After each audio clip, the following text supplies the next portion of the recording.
chiostro piccolo della splendida Certosa di Pavia si incontra un ampio lavabo di marmo chiaro, decorato ai lati e nella parte superiore da alcuni bassorilievi in terracotta. Nelle due lunette superiori, in due spazi nettamente separati, è raffigurata un'annunciazione.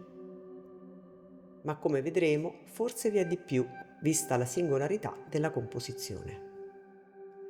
Nella lunetta di sinistra compare l'Arcangelo Gabriele, inginocchiato, con i classici gigli in mano. Sono tre, una chiara prefigurazione della Santissima Trinità. L'Arcangelo Gabriele, il messaggero divino, ha appena assolto il suo importante compito. Ha annunciato a Maria, che vediamo nella lunetta di destra, la richiesta di Dio di divenire sua madre. Un altro angelo, ben identificabile per la presenza di una grande ala dietro le sue spalle, si accosta ad una donna evidentemente incinta. Si tratta certamente di Elisabetta, la cugina di Maria, che al momento dell'annunciazione era al 6° mese della sua miracolosa gravidanza. L'angelo pare quasi sussurrarle qualcosa all'orecchio. Le sta forse anticipando l'imminente visita della cugina alla Vergine Maria? Ma passiamo ora ad osservare la lunetta di destra. La Vergine Maria è nella sua casa, seduta in preghiera. Ce lo indica il mobiletto, quasi un altarino con la sua tovaglia, su cui è aperto il libro delle scritture. Un libro poggiato su un semplice cuscino che funge da leggio. Un piccolo dettaglio che ci dice della umiltà di quella casa. Sotto la seggiola di Maria sta il cestino con il cucito, altro segno della semplicità di vita di quella casa.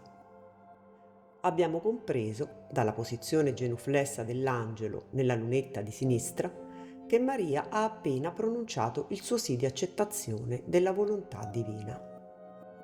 Ce lo conferma la posizione delle sue braccia, canonicamente incrociate sul petto in segno di accettazione. Ma in quella stanza Maria e l'angelo non sono soli, anche qui insolitamente c'è qualcun altro. Una piccola figura, precisamente una testolina aureolata, si scorge infatti in alto. Sta come sporgendosi dal soffitto della stanza e sta osservando Maria.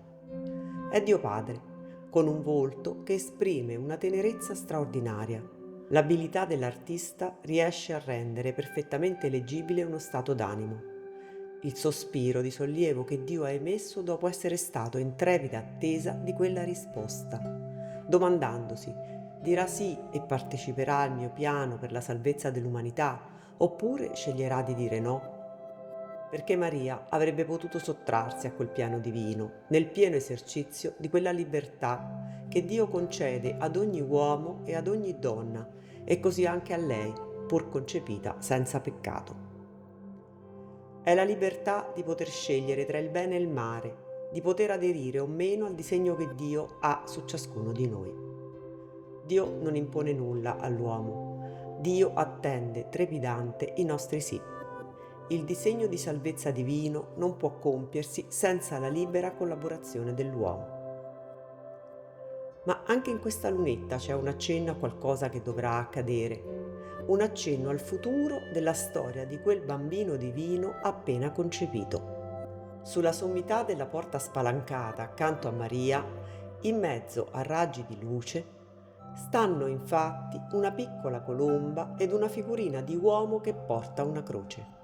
Quella croce nella quale il piano divino annunciato alla Vergine troverà il suo pieno compimento. Così, in modo del tutto originale e forse unico, è qui rappresentata quella che Charles Péguy definisce un'ora unica nella storia, l'Annunciazione.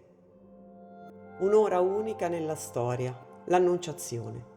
È l'ultimo punto della promessa ed è insieme il primo punto della realizzazione della promessa. È l'ultimo punto di ieri ed è insieme il primo punto di domani.